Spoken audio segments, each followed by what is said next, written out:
কবিটি বাংলার পক্ষ থেকে সবাইকে স্বাগতম।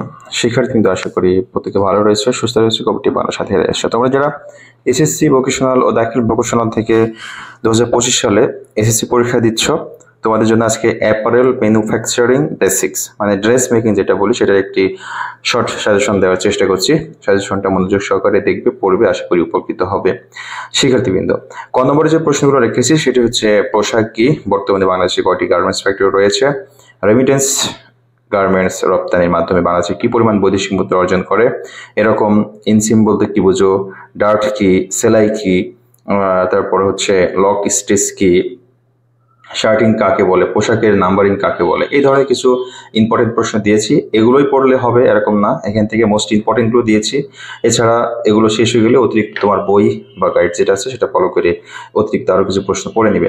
খ নম্বর কিছু প্রশ্ন রেখেছি, যেমন পোশাকের সংজ্ঞা লেখো, পকেট কত প্রকার, কি কি, কলারের দুই পাশে পয়েন্ট আকৃতির যে দুটি এটা পকেট বলে, গ্যাদারিং কাকে বলে চিত্র সহ লেখো, সেলাইয়ের প্রকারভেদ, পোশাকের সংজ্ঞা, সেলাইয়ের প্রকারভেদ, পল শার্টের অংশ, আচ্ছা হাতের সেলাই, এই ধরনের কিছু খ নম্বর প্রশ্ন রেখেছি।